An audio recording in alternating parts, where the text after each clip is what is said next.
Hello everyone, नमस्कार साथियों। मैं तुम्हारा भाई अलेक्स सेजवाल दोस्तों स्वागत करता हूं अपने यूट्यूब चैनल में। तो साथियों, आज का हमारा जो डाउट है वो नॉर्मलाइजेशन के ऊपर है। नॉर्मलाइजेशन आखिर होता क्या है, क्या फायदा है इससे, क्या नुकसान है साथियों, और ये किस स्थिति में होता है, आज हम जानते हैं ओनली नॉर्मलाइजेशन के बारे में। साथियों, एग्जाम देने से पहले ये बात जान लेनी चाहिए कि नॉर्मलाइजेशन आखिर होता कैसे है, क्या नेगेटिव मार्किंग का इस पर कोई असर पड़ता है, पिछली बार नॉर्मलाइजेशन का क्या रिजल्ट निकल के आया था, वो सारी चीजें आज हम इस वीडियो में क्लियर करेंगे। एंड तक आप लोगों को वीडियो में बने रहना है। चलो बिना किसी देरी के आज हम बताते हैं कि नॉर्मलाइजेशन क्या होता है। सबसे पहले हम यही जानते हैं साथियों, अगर बात कर ले साथियों नॉर्मलाइजेशन क्या है दोस्तों, तो इसका जो सीधा सीधा उदाहरण दे दूं दोस्तों, ये बराबर करना है दोस्तों, क्या समान करना है, समानता है, ऐसे समझ लो क्या है समानता। अब आप कहोगे कैसे सर, ये कैसे, तो हम बता दे साथियों, जब भी हमारा एग्जाम होता है, जैसे हमारा 2 तारीख में 2 दिन एग्जाम होता है, जैसे अभी हुआ था साथियों, तो ऐसे पिछली बार भी हुआ था। जैसे हम कोई भी दो दो तारीख है जो फिक्स कर लेते हैं। जैसे दोस्तों हमारा एग्जाम होता है, जानिए अच्छे से समझिए, यहाँ जैसे 17 और 18 तारीख को, 2 तारीख को हमारा एग्जाम होता है साथियों। तो यहाँ पर अब क्या होता है, जैसे 17 में हमारी 2 शिफ्ट होती हैं, फर्स्ट और सेकंड साथियों। ये हमारी 17 में हो गई फर्स्ट सेकंड। फिर हमारी 18 में होती है साथियों, फर्स्ट और सेकंड होती है। ये इस प्रकार से हमारा यूपी पुलिस का जो एग्जाम चलता है। बात क्लियर हो रही होगी।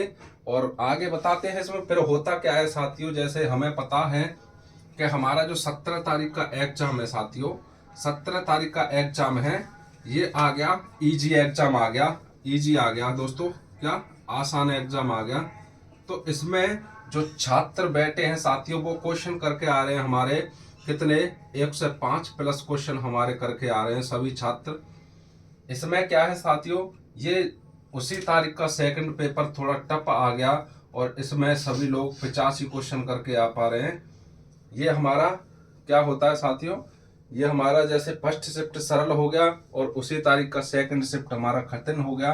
तो इसी प्रकार हम मान लें कि जो 18 के फर्स्ट में लोग हमारे 1 से 15 क्वेश्चन करके आ रहे हैं साथियों, और इसमें हमारे करके आ रहे हैं 70। तो अब यहां से समझते हैं, अब ये जो समानता है साथियों, अब ये नॉर्मलाइजेशन प्रक्रिया यहां से हमारी चालू हो जाएगी भाई। अब किसी के साथ अन्याय नहीं होगा। क्या ये नॉर्मलाइजेशन होता है, ये सही है साथियों? मैं बात कर लूं, ये बहुत सही है। इसके इसके वजह से किसी के साथ गलत नहीं होता। तो साथियों, क्योंकि पेपर का जो लेवल है वो ठप, इजी, मॉडरेट, हाई लेवल सब तरीका से देखने को मिलता है, इसलिए ये नॉर्मलाइजेशन प्रक्रिया अपनाई गई है। बहुत ही अच्छी चीज है। मैं बता रहा हूं, जो आज जो नौकरी कर रहे हैं काफी युवा पुलिस में हैं, वो नॉर्मलाइजेशन की वजह से हमारे 60% नौकरी कर रहे हैं। 60%, 10-5% नहीं, 60% नॉर्मलाइजेशन की वजह से आज जॉब पाए हुए हैं साथियों। तो अब क्या होगा यहाँ से आगे, अब हमारा जो सभी का जो पेपर लग जाएगा, जैसे हमारा 40 लाख बच्चों ने फॉर्म भरा साथियों, तो अब उसका क्या है कि एक परसेंट निकाला जाता है कि कितने बच्चे हमारे हाई स्कोर कर पा रहे हैं, कितने लो कर पा रहे हैं और कितने बीच में है साथियों। तो यहाँ से क्या होगा, जो हमारा 17 तारीख की फर्स्ट शिफ्ट होती है और 17 की सेकंड होती है साथियों, तो इसका जो औसत है साथियों, इसका औसत और इसका औसत बराबर करते हैं। तो यहाँ क्या होगा, जैसे हमारा हमें पता चल गया हमारा 10 लाख लोगों ने हमारा 1 से 15 नंबर, 1 से 15 क्वेश्चन किया। इसी प्रकार 10 लाख लोग 1 से 5 क्वेश्चन करते हैं। तो साथियों यहाँ 85 और 70 रह जाते हैं। तो इस प्रकार से तो ये 17 के फर्स्ट और 18 के फर्स्ट वाले जॉब ले जाएंगे, सेकंड वालों को कोई महत्व ही नहीं बचेगा। तो इसी अन्याय को रोकने के लिए ये नॉर्मलाइजेशन है साथियों। यहाँ पर क्या होता है साथियों, ये जो शिफ्टों का जो औसत देखा जाता है कि कौन सी शिफ्ट हार्ड है, तो इस अपेक्षा से आप लोग जान सकते हैं कि 17 की जो सेकंड शिफ्ट होगी वो क्या होगी दोस्तों, हार्ड होगी, हार्ड होगी। और 18 की सेकंड शिफ्ट भी क्या होगी, हार्ड होगी। अब नॉर्मलाइजेशन चलेगा इन दो शिफ्टों पे। 17 की फर्स्ट 18 की फर्स्ट को क्लोज करके अब चलेगा किन दो शिफ्टों पे, 17 की सेकंड और 18 की सेकंड। अब इसे नॉर्मलाइजेशन प्रक्रिया में इसे बराबर करने की, एक औसत लाने की कोशिश करेंगे, क्योंकि यहाँ पर ऐसा नहीं कि एक बच्चे के ही 70 हो रहे हैं, ये एवरेज है साथियों। उस शिफ्ट में जितने सारे बच्चे थे उनके मार्क 70 क्वेश्चन कर पा रहे थे। तो यहाँ पता चलता है कि एग्जाम कहीं ना कहीं कठिन है भाई, इसीलिए सभी लोग 70 क्वेश्चन पे घुटने टेक दे रहे हैं। तो अब होता क्या है साथियों, यहां से अब नॉर्मलाइजेशन में नंबर कम भी हो जाते हैं, यह भी बात ध्यान रखना। नॉर्मलाइजेशन में कम भी होता है क्योंकि जो इजी आया है उसे फिर घटाकर कहीं ना कहीं उसमें ऐड किया जाता है। तो साथियों अब हम क्या सोचते हैं, जैसे कोई भाई कहते हैं कि मेरे तो यार 1 से 5 क्वेश्चन थे और कब था एग्जाम, 17 की फर्स्ट में था। अब वो कहे मेरे 18 की फर्स्ट में 1 से 15 थे। अगर जब फिर रिजल्ट आता है तो ये क्या हो जाता है, ये 95 क्वेश्चन हो जाते हैं और ये क्या हो जाता है, ये 100 क्वेश्चन रह जाते हैं। ऐसा होता है। आपने देखा होगा बहुत सारे भाई कहते हैं भाई हमारे तो इतने क्वेश्चन बने थे, हमारे तो नॉर्मलाइजेशन में कम हो गए थे। तो भाई कम हो गए थे, अब मेरिट जा रही है कितनी साथियों, हमारी 90 पे मेरिट जा रही है साथियों। तो ये जो भाई थे हमारी इस औसत से बाहर थे, तो इसी प्रकार इसमें से जो घटा के साथियों इसमें ऐड कर दिया, ये कितना कर दिया हमारा 95 कर दिया औसत बनाकर, और ये कितना कर दिया दोस्तों 92 और इसके करीब, यानी कि इतना इसको बराबर पहुंचा देंगे साथियों, जिससे कि उसका आसानी से सिलेक्शन हो जाता है। यही नॉर्मलाइजेशन प्रक्रिया होती है साथियों।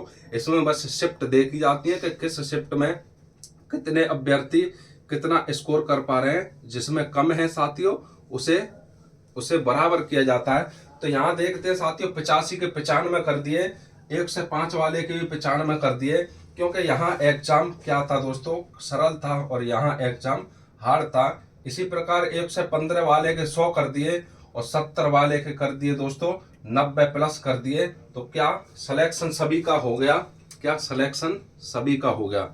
ऐसा नहीं पढ़ने वालों का ही सिलेक्शन होता है, पढ़ने वालों का ही सिलेक्शन होता है।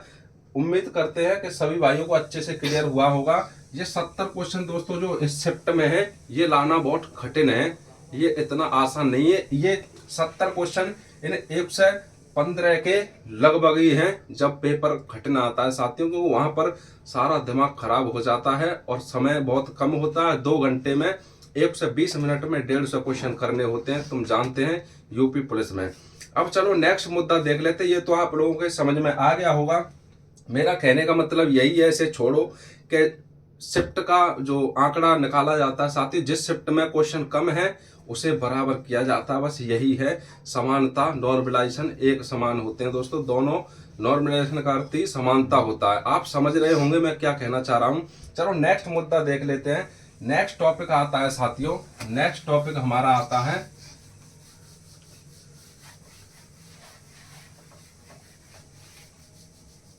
अगला टॉपिक क्या है साथियों, बात करते हैं कि बहुत सारे भाई कहते हैं कि सर मैंने यूपी पुलिस में 150 क्वेश्चन में से क्या 150 क्वेश्चन आते हैं, 150 क्वेश्चन यूपी पुलिस के अंदर आते हैं। मैंने 150 क्वेश्चन में थे सर 1 से 30 क्वेश्चन क्या कर दिए, अटेंड कर दिए दोस्तों। 1 से 30 क्वेश्चन हमने कर दिए एग्जाम में अटेंड। अब साथियों वो कहते हैं कि सर हमारे इसमें थे 95 क्वेश्चन सही हैं और कितने गलत हो गए, 35 गलत है। तो यानी कि हमारे जितने ज्यादा गलत हैं क्या उसका नॉर्मलाइजेशन पर असर पड़ेगा, सबसे बड़ा सवाल है साथियों। बहुत से भाई कहते हैं कि मैंने तो 1 से 15 किए थे और मेरे 95 सही हैं, मेरे 95 सही हैं, और मैंने 1 से 35 किए थे साथियों, कितने 1 से 30 किए थे या 1 से 35 किए थे, यहाँ पर रख लेते हैं। देखो दोस्तों अगर कोई बंदा 1 से 30 में से 95 सही करता है साथियों, तो गलत कितने कर देगा वो, हमारे 35 गलत कर दिए उसने। और कोई बंदा 1 से 15 में से ही 95 हासिल कर लेता है साथियों, तो उसने गलत कितने कर दिए, यहाँ पर 20 गलत कर दिए। तो इसका क्या फर्क पड़ेगा, ये भी जानने की बात है साथियों। इसका फर्क वैसे नॉर्मलाइजेशन पे कोई नहीं पड़ता। जितना मैं बता दूं नॉर्मलाइजेशन कैसे होता है दोस्तों, जो औसत निकाला जाता है, जो औसत निकल के आता है, गुणज निकल के आता है। जैसे 1.01 का गुणज निकल आया, 2.10 ऐसे करके गुणज होता है। और जितने आपके सही क्वेश्चन होते हैं उनमें इनका गुणा किया जा सकता है। साथियों 1 से 30 करो या 1 से 40 करो, कितने भी आपके गलत हैं उससे कोई फर्क नहीं पड़ता। क्योंकि मैं क्यों कह रहा हूं कि मेरे साथ ऐसा ही हुआ साथियों। मेरे मार्क थे जो दोस्तों मैंने 1 से 40 के करीब अटेम्प्ट किए थे यूपी पुलिस के अंदर साथियों। उसमें से मेरे 100 क्वेश्चन के करीब सही थे और 40 क्वेश्चन लगभग गलत थे। 40 क्वेश्चन गलत थे तो मेरे 90 के करीब हमारे क्वेश्चन रह गए थे साथियों। और हमारे साथ का ही था तो उसने हमारे 1 से 20 क्वेश्चन करे और उसके 30-35 गलत निकल गए थे। मेरे ही बराबर उसके लगभग गलत थे, 35 से 37 क्वेश्चन के बराबर। तो क्या फिर उसको नॉर्मलाइजेशन ज्यादा होना चाहिए था। तो दोस्तों जब वो गुणज निकल के आता है तो मेरे जितने क्वेश्चन थे जैसे 90 थे तो वो 90 में वो 2 का हो गया गुणा, 2 निकल के आया तो मेरे 1 से 80 ऐसे नंबर हो गए या क्वेश्चन हो गए। ऐसे करके गुणज निकल के आता है क्वेश्चनों का। तो अब उसके थे ऐसे 80 तो उसमें गुणज निकल के आता, उसका नॉर्मलाइजेशन कम बन रहा था। यानी कि जितने आपके जो क्वेश्चन सही हैं उतने ज्यादा का आपको नॉर्मलाइजेशन होगा। नॉर्मलाइजेशन ऐसे नहीं होता कि आपने 140 कर दिए और गलत ज्यादा हो गए तो नॉर्मलाइजेशन नहीं हो, ऐसी कोई बात नहीं होती।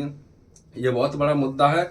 और बाकी का साथियों नॉर्मलाइजेशन में और कुछ है नहीं, बस यही है 1/4 की नेगेटिव होती है, सभी भाइयों को पता है। और 1/4 की नेगेटिव बहुत ही आसान, बहुत ही छोटी नेगेटिव होती है साथियों। पढ़ने वालों के लिए 1/4 की नेगेटिव मायने नहीं करती। मैं बता रहा हूँ जो विद्यार्थी अगर पढ़ाई में अच्छा है वो 4 में से 2 तो भाई साहब सही करके आएगा। अगर तुक्का भी लगाना है तो यूपी पुलिस में मैं मानता हूँ साथियों जो पढ़ने वाले हैं वो 1 से 50 में से कम 1 से 35 क्वेश्चन अटेम्प्ट करके आने ही आने चाहिए हमेशा। जितने हो उतने करो दोस्तों, तुक्का भी लगाओ। क्योंकि आप लोगों ने 4 साल पढ़ाई की है, 5 साल पढ़ाई की है तो इसका फिर क्या फायदा रहेगा भाई। आपको ज्यादा से ज्यादा कोई क्वेश्चन नहीं आ रहा होगा तो ऐसा नहीं है कि 100% आपने वो क्वेश्चन पढ़ा नहीं होगा। भाई पढ़ा होगा जरूर, लेकिन ऐसा हो सकता है कि कोई 1-2 ऑप्शन आपको दिक्कत कर रहे होंगे। 100% ऐसा कोई क्वेश्चन नहीं आता एग्जाम में जो आपने पढ़ा नहीं होगा। तो यही कहना चाहेंगे, नेगेटिव से बिल्कुल भी घबराना नहीं है। नेगेटिव का बहुत बड़ा मुद्दा होता है, बिल्कुल भी घबराना नहीं है, इससे कोई असर नहीं पड़ने वाला। दोस्तों जो मेरे साथ हुआ है मैं आपको बता रहा हूं, मैं नहीं मानता कोई कुछ भी कहता हो कि नेगेटिव का असर पड़ता है, ऐसा कुछ नहीं होता, ऐसा कुछ भी नहीं है साथियों। यही है नॉर्मलाइजेशन की प्रक्रिया साथियों। अब हम बात कर लेंगे 2018 और 19 के एग्जाम में क्या हुआ था। तो साथियों वहां पर कुछ नहीं हुआ था। वहां पर यही हुआ था कि जो फर्स्ट शिफ्ट वाले 200-220 नंबर ला रहे थे साथियों, और जो नेक्स्ट जो अगली शिफ्ट थी वो 1 से 90 पे टिक रही थी। तो इसमें से घटा के 30 क्वेश्चन 20 क्वेश्चन दोस्तों ये 210 कर दिए, और इसमें से घटा के जो 20 क्वेश्चन ये दोस्तों 200 ही कर दिए। यानी कि जिनके कम थे उनका सिलेक्शन हो गया और जिनके ज्यादा नंबर थे उनका रह गया। अब कैसे हो गया, जैसे अब बीच में मेरिट टंग गई 205, यानी कि ये तो हो गए कम और ये हो गए ज्यादा, ये हो गए कम ये हो गए ज्यादा। तो इसी प्रकार से छात्र कहते हैं मेरे तो कट ऑफ से भी ज्यादा नंबर थे और मेरा सिलेक्शन ही नहीं हुआ। तो वो यही कारण होता है दोस्तों। ये 220 में से 1 से 90 वाले को दे दिए, 210 हो गया, ये 200 रह गया, तो यहाँ मेरिट गई बीच में। अब ये वाले रह गए लटकते हुए और इनका सिलेक्शन हो गया दोस्तों। क्योंकि ये 1 से 90 ये 220 से भी ज्यादा मायने रखते थे, इसीलिए साथियों नॉर्मलाइजेशन होता है। उम्मीद करते हैं अच्छे से सभी भाइयों के समझ में आया होगा। समझ में आया हो तो चैनल को सब्सक्राइब कर लेना और बेल आइकन जरूर दबा देना। मिलते हैं नेक्स्ट वीडियो में। जय हिंद, जय भारत।